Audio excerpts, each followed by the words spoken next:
Genesis House and the Friends in Recovery podcast are proud to bring you Answering the Call, the First Responder podcast. Join your hosts, Mike the Podfather and Jersey Ed, as they address the real issues in health and wellness for first responders. From physical and mental health to relationships and work-life balance, we leave no stone unturned. Answering the Call, the First Responder podcast is available on Facebook, Podbean, iTunes, and YouTube, as well as iHeartRadio. 24 hours a day, 7 days a week. Now, here are your friends in recovery answering the call.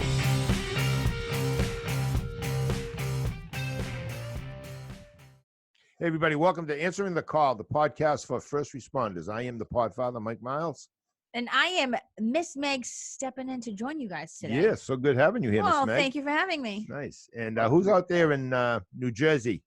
Is that Jersey Ed? Pennsylvania. Jersey Ed in Pennsylvania. Oh, Pennsylvania. Due to the coronavirus, I'm staying away from those two in that studio. That's right. That's right.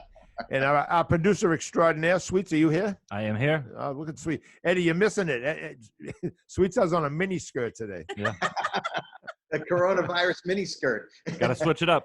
Guy's got some legs, I'll tell you that. That's right. I know. All those They're squats. really short, but they're nice. Real quick, guys, I want to just tell you who our guest is. We'll bring her on in a little bit, but Dr. Robin Barnett, we will be talking to her very shortly, and she's well known throughout the industry of substance abuse and the first responders. So I just want to give you a little peek of what's going on. So Look forward to it. So I miss you guys. I'm in my garage. I'm smoking cigars. I have my heater on. It's a little chilly today. And I just miss kind of the studio thing. I miss being around, when I go up there, it's kind of like a family and when I'm around everybody but this coronavirus is pretty scary, man. I don't know how it is up there in Massachusetts, but down here it's pretty scary. And I'm glad we have Robin on because we could talk about that amongst the first responders, maybe how they're going to handle all that. So Mike, when you were a first responder, Podfather, when you were a first responder, how did you ever see anything like this, or did you deal with anything like this, or anything like these first responders are out there now dealing with this shit, and you know what I mean? It's fucking scary. Actually, I had arrested a guy one time. He was in a rest stop soliciting sex, and he got arrested.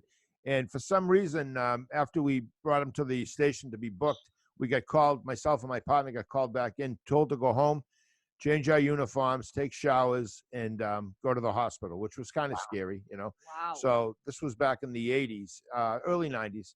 And he had some type of rare lung disease that he divulged while they were booking him. And they were afraid we might have, caught it, whatever. But we did not. So to answer your question, I don't know what that was about. That was scary, but definitely, I've never seen nothing like this. This has been a real learning curve for everybody, I'm sure, especially up here in Massachusetts. Well, Miss Meg, I don't know. I mean, I can figure out how old you are. I never asked you because you're a tough chick and you kick my ass probably, but but I don't know if you remember, you guys, the AIDS scare in the 80s. Yeah. I mean, that was pretty scary, man, because nobody knew how we were getting it. Nobody understood it. And I remember thinking in my head, I had it. I'm like, I have to have this, So I'm sure there's that going on out there now. Everybody kind of, I get cough. I'm coughing in the middle of the night. I'm like, oh my God, do I got it? One other thing too is we do on the Friends in Recovery Facebook. We do 2 meetings a day, AA meetings a day. One at noontime Eastern time, and one at 7 p.m. Eastern Standard Time. And we get a lot of nurses on there. And it's big shout out to all my nurses. Hello, everybody.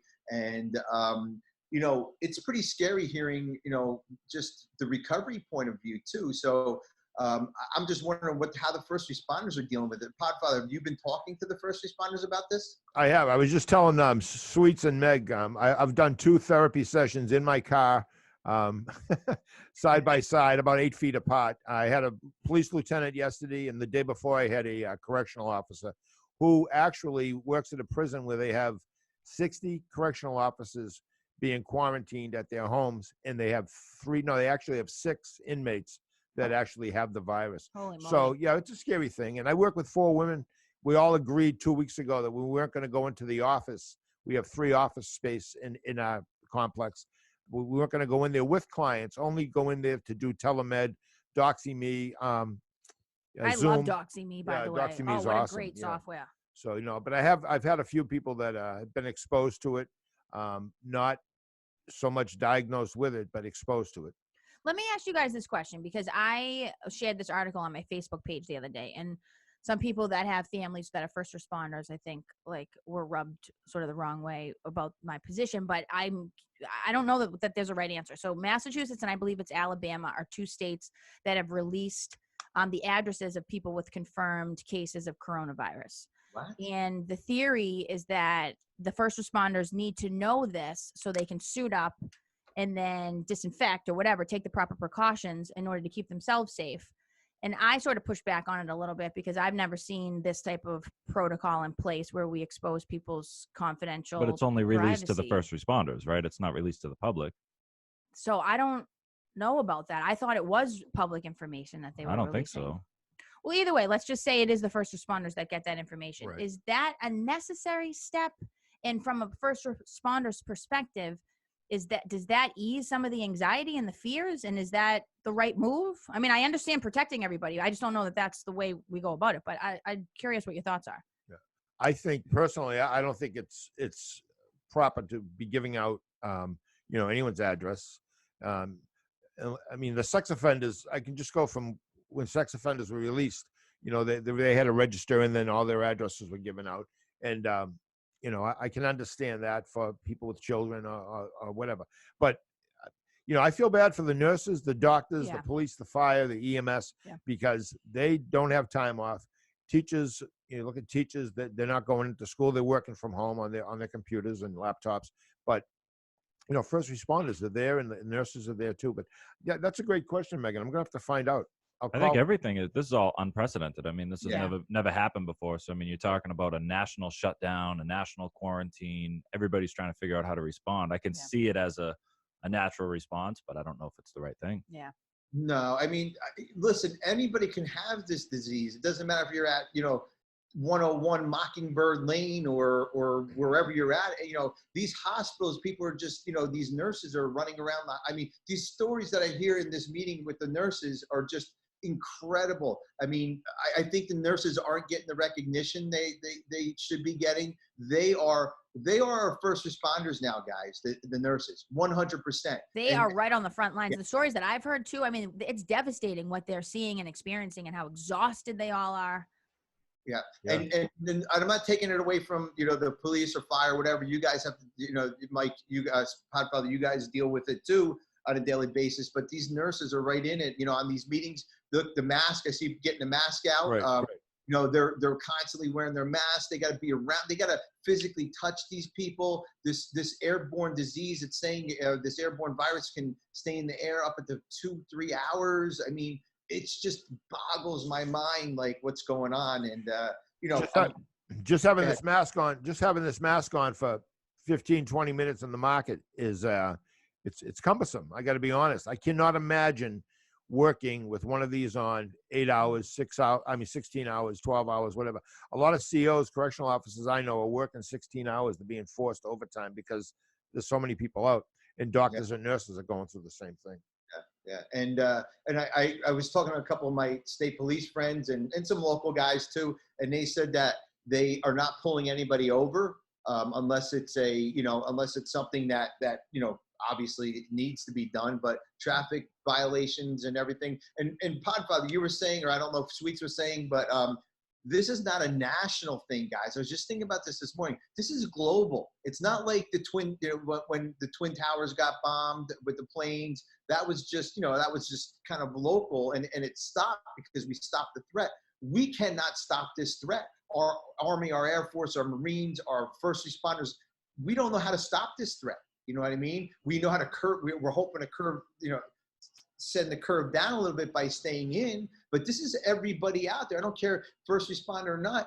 You got to do your part with it by staying in, and that's why I'm not up there, guys. And we did have some guests. Eric Oliveria, he was supposed to be in the studio with us today on this show, and he's not coming in. So so we're all doing our part to kind of curb this disease. So if you think about it, everybody's a first responder in this disease, I'm guessing. So Good point. Really good point. Very good point. Hey guys, I want to bring in our guest here, Dr. Robin Barnett, but I want to tell you a little bit about her. She's been a personal friend of mine and my wife's for the last 10 years, give or take. We worked with her in the past. We had a business venture together, and she's just a wealth of knowledge from first responders to the addiction field. She lost her brother due to this addiction, due to the addiction. And that was, we're going to talk to her about that. She's the former CEO of Park Bench Counseling Services in New Jersey. Jersey Edge, there you go. She's a licensed alcohol, drug and alcohol counselor. She also, Dr. Barnett is well known for resources in the clinical community. She has appeared as a drug and alcohol behavioral expert on various national media outlets, including MTV, CNN, HLN, NBC, Fox, ABC, 2020 Nightline, to name a few.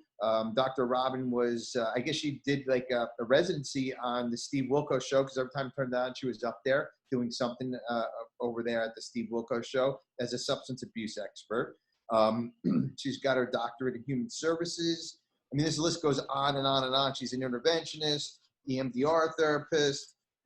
Robin, I'm going to have to turn over to you because I just can't read anymore. So, Robin, welcome to the show. Thank you very much. Hi, Robin. Hi, Robin. Hi. Thanks for joining us. It's really nice of you. Tell us a little bit about yourself. Tell you about myself. You didn't see the whole intro. What are you doing currently?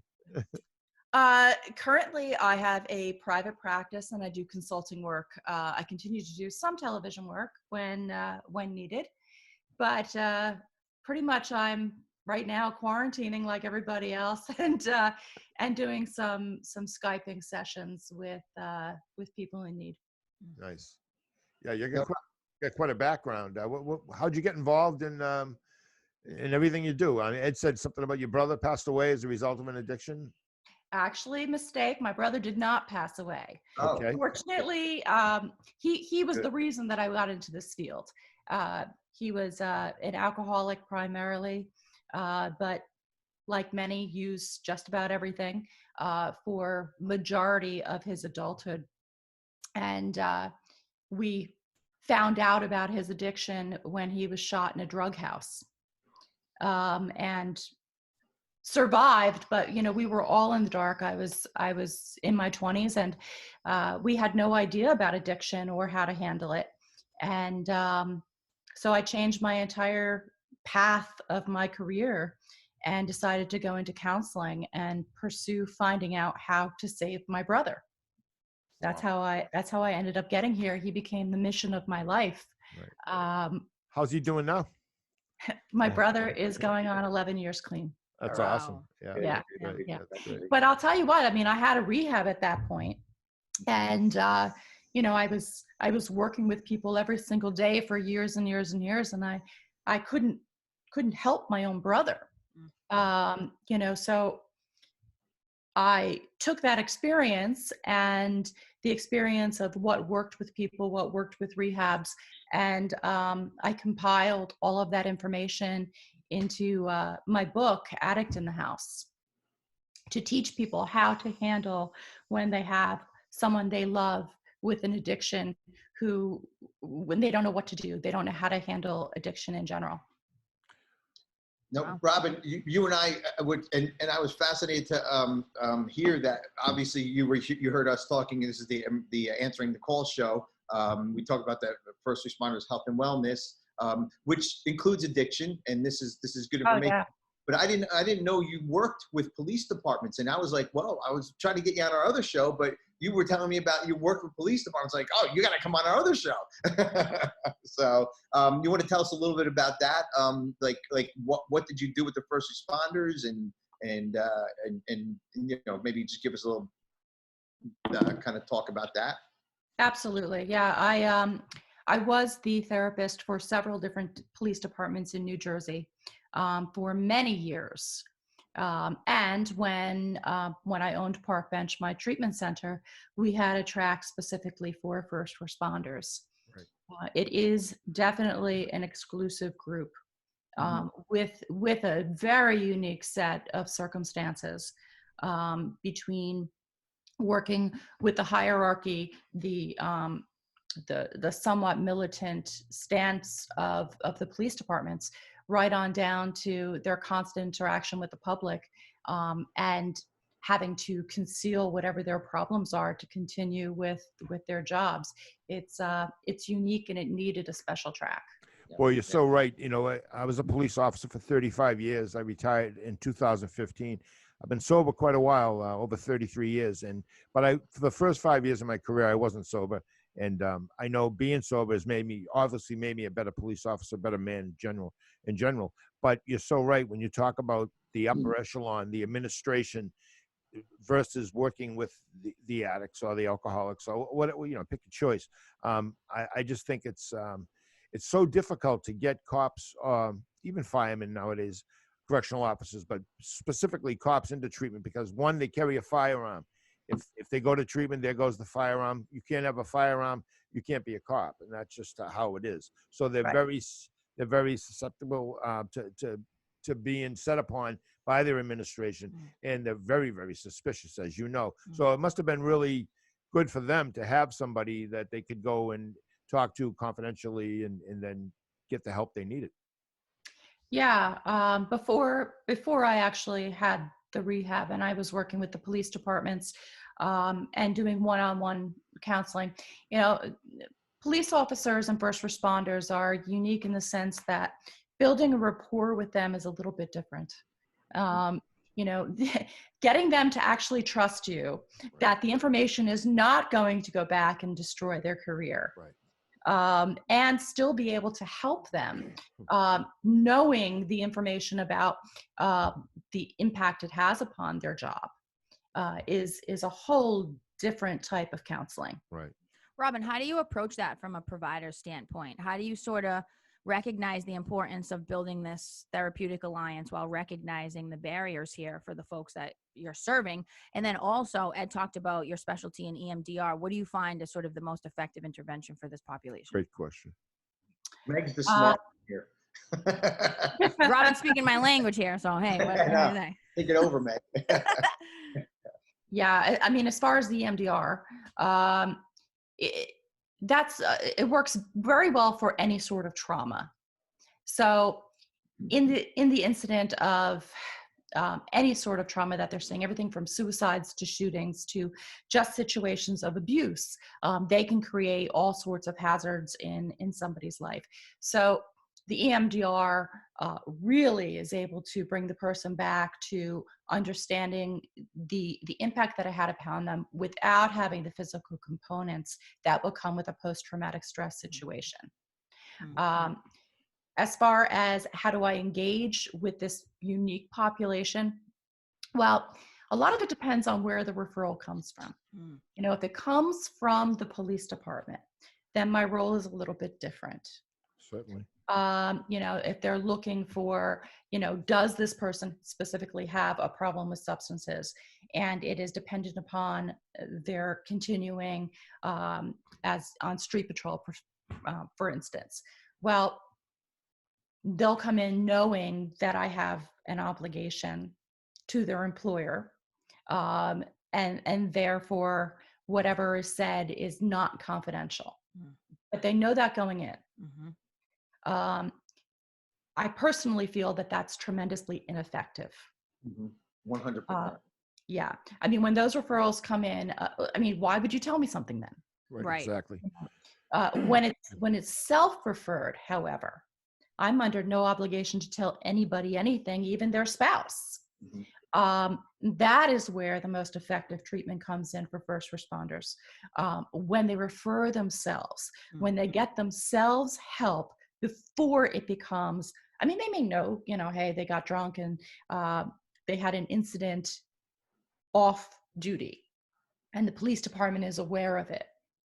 Well, if the police department is not referring them, that is the time that they should jump in and get some help. That way, everything that is said is totally confidential. They're getting the help that they need to keep their jobs.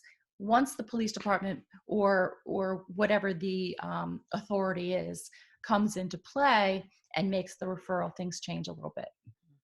Robin, real quick, we're going to take a quick break here. We're going to get more on that. Maybe we'll talk about the coronavirus and some of the things that you're seeing out there as a person in the field, and maybe some ways to combat that with the first responders. A quick break here, Podfather. Yes, answering the call, the podcast for first responders. We'll be right back. Since 1992, Genesis House has been helping real people heal from addiction on their private recovery campus in beautiful Palm Beach County, Florida. Their family-owned program is accredited by the Joint Commission and offers detox and dual diagnosis treatment in a comfortable and confidential setting. The First Responder Recovery Program at Genesis House is led by a doctorate-level therapist with direct professional experience as a first responder himself. Treatment modalities focus on psychiatric care, relapse prevention, stress management, and trauma-informed care for PTSD. Learn why their individualized approach makes a difference for first responders. Call Genesis House today at 1-800-737-0933 to speak with someone who understands. Visit them on the web at www.genesishouse.net.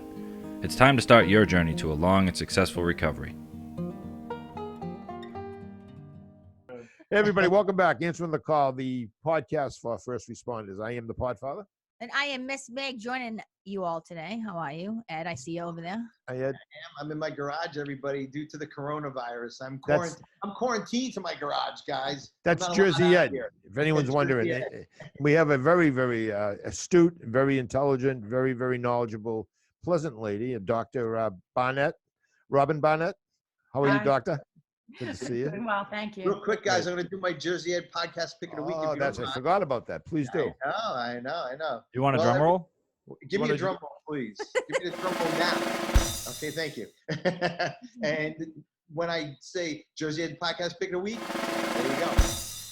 Another drum roll. Good Nurse, Bad Nurse.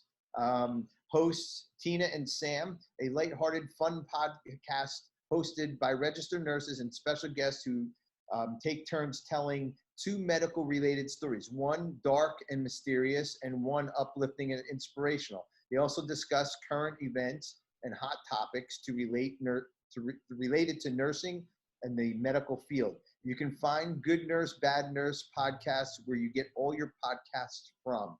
And I just wanted to honor the nurses today. That's why I did Absolutely. the nurse God bless the podcast. nurses and the doctors. Absolutely. Dr. Thank Barnett, you. we're honoring you today. Yeah. Thanks for being on our show. Thank you. Yeah. You're welcome. Thank you, Robin. And we were talking during the break and during the commercial, and I wanted to get your feelings on the coronavirus, and what do you think about? You heard us talking at the beginning of the show about the first responders, and I'm sure Miss Meg has some really smart questions that she can ask you too, unlike me and the Podfather. But what's your take on all this with amongst the first responders community, including the nurses too and doctors? Yeah, well, this is unprecedented. So, even as a therapist, we really have no history to go on here. This is all uncharted territory, and how to help people getting through this. That being said, it's totally frightening. The first responders that I've been speaking with, every single one of them is petrified. Of course they won't portray that. Right. But behind the scenes, they're just as fearful as everybody else is. Yeah. We're fighting something that we can't see. And, you can get it and walk around with it and never even know that you have it. Right. But the one thing to keep in mind is that majority of people do recover from it. Right. And I mean, we're focusing on all the death count and the refrigerated trucks for the bodies and all of the sensational news about this. And it is, but the other side of it is that many people that contract this do recover from it. Right. And that's a great point. And I think a lot of the first responders are so petrified because most of them have families. You know, they don't want to bring it home. I have a first responder who has a 7-month-old baby who was in the hospital with a collapsed lung, was a preemie, and I mean, his wife makes him strip in the garage, come upstairs, go right into his room. He has his own room, and has not been diagnosed with it or anything. But and I think everything they're doing, that's just one family. That's just to me, it's like they could not do anything more than what they're doing. Yeah. Yeah, hopefully everybody is trying to do their part, but you know, you can go to the extreme, you know, pretty much in a hazmat suit all the time. And that may make you feel safe and comfortable. But they're really, other than the requirements that are being put out there, you know, wearing gloves, wearing a mask in public, doing what you can to not leave your homes, to stay safe. You know, we don't know what's going to protect us and what's not going to protect us. Right. You know, and, you know, there's something that is very similar, especially in the first responder community, is they've always practiced universal precautions. Correct. You know, this is, and universal precautions, I had heard you earlier on in the show talking about back in the AIDS epidemic and other types of situations where there's been very contagious diseases, you know, reporting to the doctor and getting yourself checked out. Well, here everybody has to act as if, and that is the universal precautions, with a few extra precautions. From a provider standpoint, I just want to ask you, Robin, like I'm, as a therapist, I'm, you know, getting emails constantly and webinars and tips about what we can do to help ease the anxieties of our clients. I'm hearing a little less about how we balance that with our own fears and anxieties as human beings that are now in a place where we're feeling just as anxious as our clients and being able to do that dance. How do you see that from your experience in the field, and then maybe what you're seeing right now of how first responders and in that type of population being able to balance their own needs and their own fears, and like you're saying, people with their own families, but yet upholding the obligation of the job? You know, I think that this virus is the great equalizer. Wow. We all are human now. You know, before we're first responders, you know, the respect of the authority, the hierarchy of that. This is an equalizer. And I think that being human is probably one of the greatest gifts that this is giving, that first responders should be able to portray that they're human and maintain their job. The fear is natural. They're not superhumans. As much as we want to believe that the doctors, the nurses, the police officers, the ambulance drivers, that they have these superhuman powers above and beyond us, they don't. You know, and just being real with it and carrying on. Wow. I think that's probably the strongest thing that they can do. It truly is a great equalizer. You're so right. Everybody's on the same plane, and you can just see it everywhere you go. Just driving here today, usually the trek from where I live to the studio here, it's about a 45-minute ride, and congestion all the way. Today it was like a Sunday, like 6 a.m. on a Sunday. It was just amazing. So people they're afraid. They don't want to leave their homes. Yeah. Robin, what would you suggest to the first responders how to take care of themselves, especially the nurses? I mean, you know, we're actually focusing on the nurses for their mental health. How, you know, we know physically, wash your clothes, get in the shower, scrub your hands, don't touch your face, don't lick railings, you know, whatever it is. But, you know, what do you suggest for the mental health of these first responders? What do they do? How do they cope with this? Well, I think the one thing that's necessary, especially with all of the quarantining, is staying as connected as possible. You know, just like in therapy, the connection with a therapist or with somebody else that you can at least share your feelings and your fears and your apprehensions and the good stuff as well.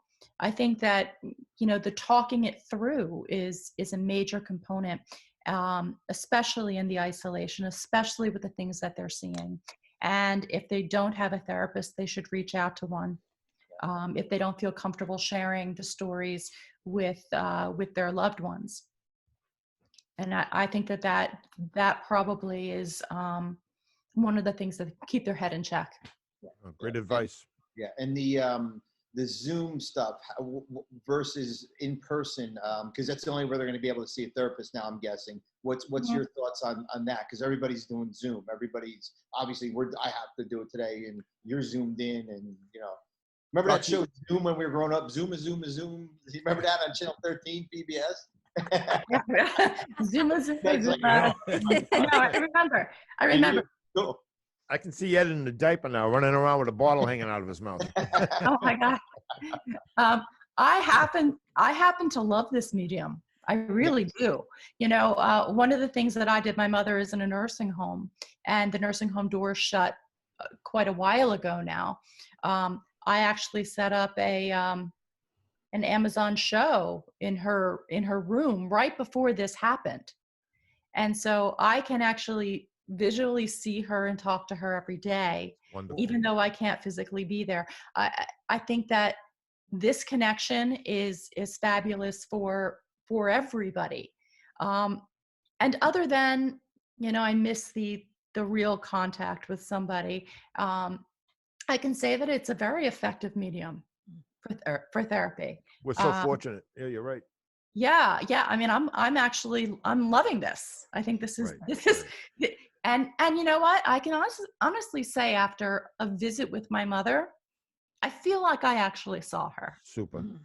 Yeah. There's so people that aren't using any sort of visual medium, FaceTime, Amazon, Zoom, Skype, whatever it is, I highly encourage it to keep connected. Really helps with depression. And, how about have you heard about DoxyMe? DoxyMe, it's a method we're using up here. It's almost like telemed. DoxyMe. Someone had mentioned it to me. One of the therapists in my office, and you're right. Even with Zoom, it's just so good. Like AA meetings, everything that you would think, where there's going to be a crowd of people that to be taboo to go into it. We're very fortunate that we have these devices. I think it shifts the game. Yeah, I think it shifts the game a little bit in terms of access to treatment too. I mean, I think we're being forced to see that for people that have access to technology or the internet that may not be able to get into a car or get public transportation to get to an office, or they don't have the hours to take to get to and from because they have kids or whatever.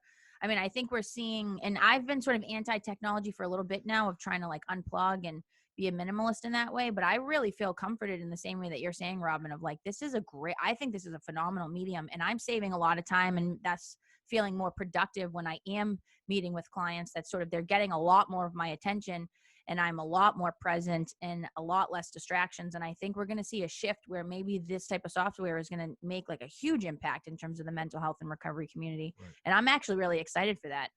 Yeah, me too. The benefit out of this. And I think the insurance companies are on board, and that makes a huge difference too, because I don't know, I'm pretty sure that you'll all agree with me, especially the therapists in the room here, that, we have to bill, we have to get paid. I mean, we're all empathetic people. We love helping. I know I do. I do a lot of pro bono, probably more than I should, but to be able to know that you're going to be able to get paid, and you can do a virtual session, it just makes it a lot better for us. Absolutely. I think that some of the states need to hurry up a little bit with those types of regulations. Right. But I think that this COVID-19 may have put a fire under them a little bit.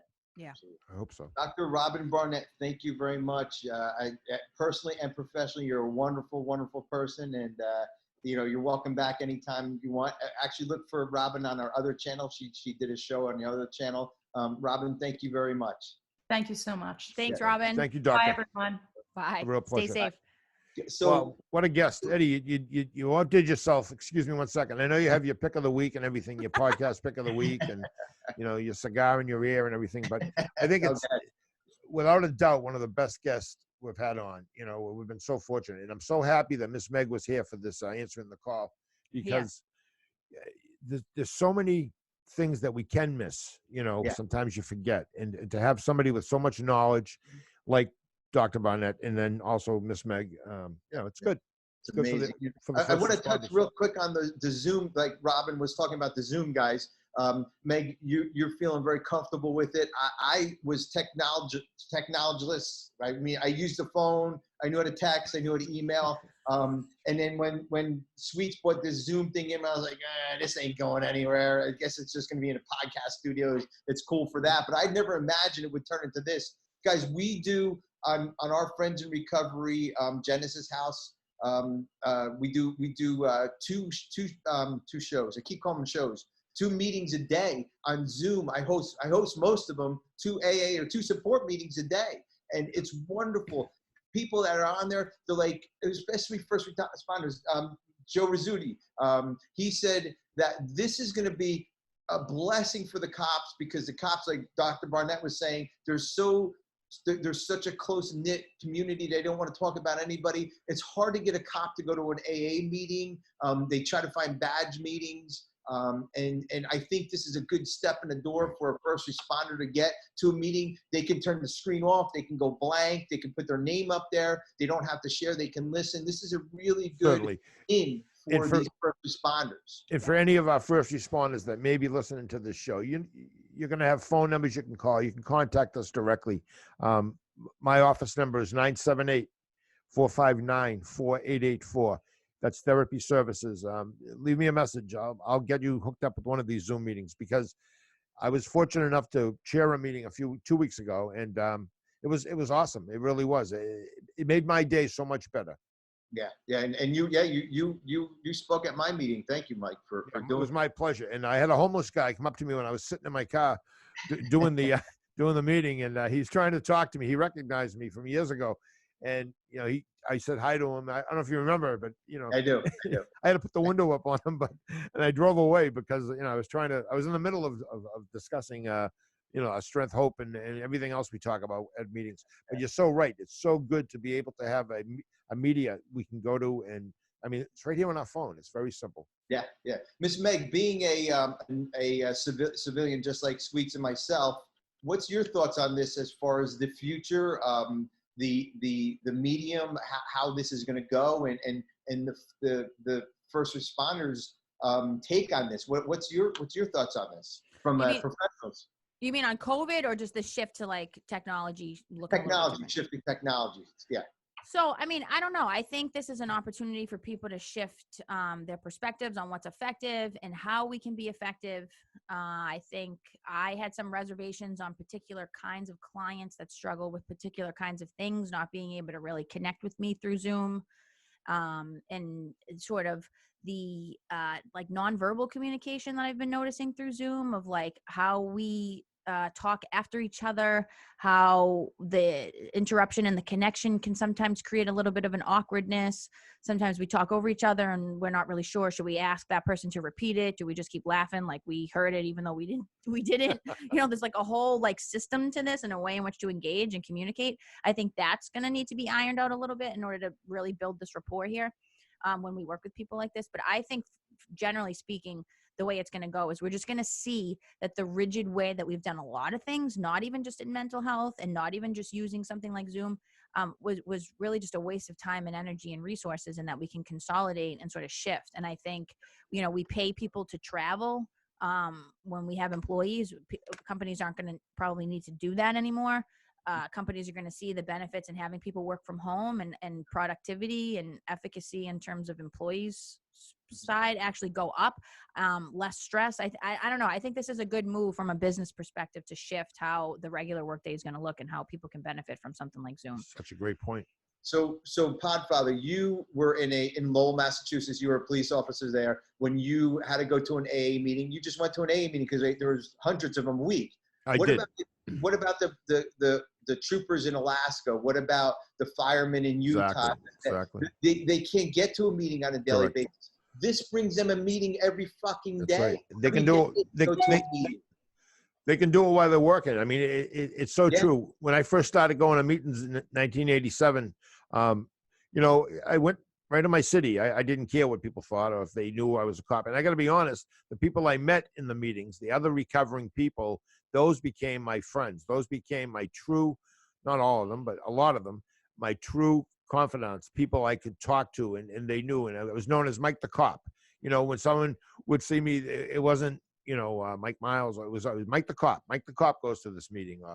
And then the other side of it is you get people come up with a parking ticket, or they want to ask you about domestic arrest, or, but that just goes with it. But I got to be honest, I got recovery the old fashioned way, meetings, and more meetings.